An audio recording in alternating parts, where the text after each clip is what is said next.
Assalamualaikum warahmatullahi wabarakatuh. Alhamdulillah wassalatu wassalamu ala Rasulillah wa ala alihi wa ashabihi wa man wala ma ba'du. Kaum muslimin dan muslimat peserta grup Dirasat Islamiyah yang semoga senantiasa dirahmati Allah Subhanahu wa taala. Pada kesempatan kali ini kita berbincang-bincang tentang urutan atau skala prioritas dalam perwalian dalam pernikahan. Orang kedua yang paling berhak untuk menjadi wali setelah ayah kandung adalah al-jad, kakek, yaitu yang dimaksud dengan kakek di sini adalah ayahnya ayah. Adapun ayahnya ibu, maka ayahnya ibu tidak bisa menjadi wali. Kenapa?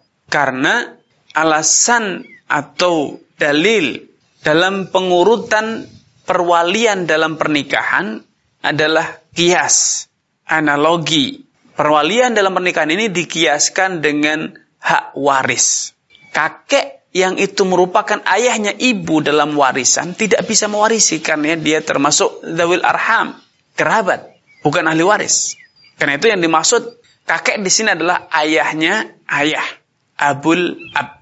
Kenapa? Karena nasab si anak perempuan tersebut mengalir ataupun menyambung dengan si kakek tersebut, yaitu ayahnya ayah. Dan demikian seterusnya. Ketika ayahnya ayah bisa tidak ada, maka ayahnya ayah, yaitu buyut. Dialah yang paling berhak. Selama masih ada jalur ayah, maka saudara, paman tidak bisa menjadi wali. Ya. Kalau ternyata ada pertentangan keinginan antara ayah dengan kakek, maka yang berhak menikahkan adalah ayah. Karena kakek itu adalah orang kedua, bukan orang pertama. Ya. Kakek adalah orang kedua dan bukan orang pertama. Kemudian al-mu'allif mengatakan tsummal akh lil ab wal Kemudian kalau jalur ayah tidak ada, kakek tidak ada, maka orang ketiga yang berhak menjadi wali adalah saudara seayah seibu atau saudara kandung. Dialah orang terdekat dan dia orang yang paling kuat untuk menjadi wali. Kalau dalam satu kasus seorang wanita memiliki lebih dari satu saudara kandung, ada kakak, ada adik. Ada kakak nomor 1, kakak nomor 2, kakak nomor 3. Kemudian ada adik. Dan adiknya juga beberapa orang. Maka mereka semua berhak menjadi wali. Karena mereka walaupun berbeda umur, status mereka sama. Kekuatan mereka dalam hukum syariat juga sama. Karena hubungan antara wanita ini dengan mereka sama-sama hubungan saudara. Tidak ada skala prioritas. Walaupun secara etika tentu kakak tertua lebih layak untuk didahulukan dalam rangka menghormati yang lebih tua dibanding yang lebih muda. Karena Rasulullah SAW telah bersabda, "Laisa minna man lam yarham saghirana wa lam yuwaqqir kabirana." Tidaklah termasuk golongan kami, kata Nabi, orang yang tidak menyayangi yang lebih kecil dan tidak menghormati yang lebih tua. Dalam hadis lain Nabi SAW juga menganjurkan kita untuk mendahulukan yang lebih tua. Kabir, dahulukan yang lebih tua, dahulukan yang lebih tua. Tetapi dalil-dalil ini tidak kemudian menjadikan mereka berbeda level. Kenapa? Karena alasan mereka menjadi wali sama, yaitu saudara kandung. Karena itu dalam hukum waris mewarisi, hak saudara tidak dibeda-bedakan hanya karena faktor umur atau kakak ataupun adik. Karena hubungan mereka, baik itu kakak atau adik itu sama, yaitu jalur ukhuwah, jalur saudara. Namun sekali lagi tadi, etika adabnya mendahulukan lebih tua. Tetapi ketika terjadi perbedaan, kakak yang nomor 1 ingin menikahkan si wanita itu kepada si A misalnya.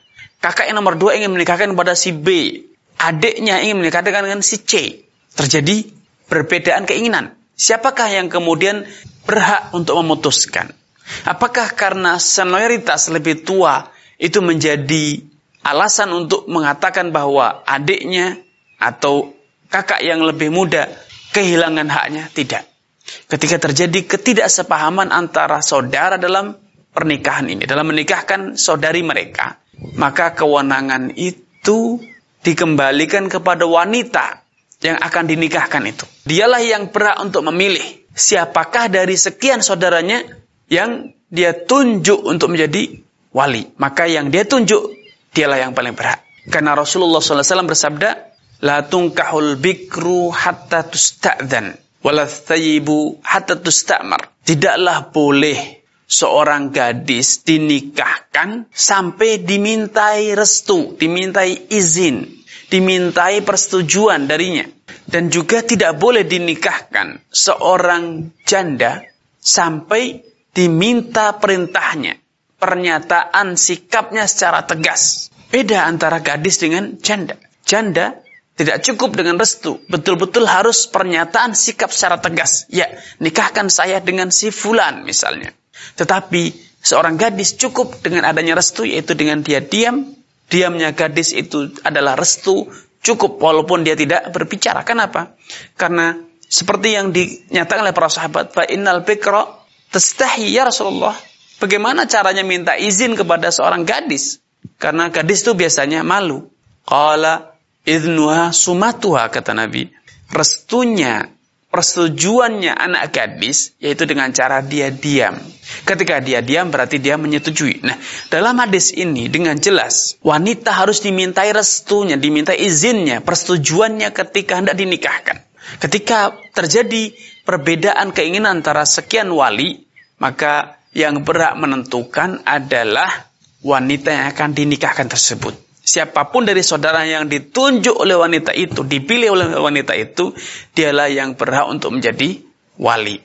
Ya, tentu ini ketika terjadi kebuntuan komunikasi. Tetapi ketika ada keharmonisan dalam berkomunikasi, ada kata sepakat, ada hubungan yang harmonis, maka tentu secara etika, kakak yang lebih tua dialah yang seharusnya didahulukan dalam rangka menghormati yang lebih tua, dalam rangka menjaga keharmonisan dalam hubungan rumah tangga. Ini yang bisa kami sampaikan pada kesempatan kali ini. Kurang dan lebihnya saya mohon maaf. Billahi taufiq wal hidayah. Wassalamualaikum warahmatullahi wabarakatuh.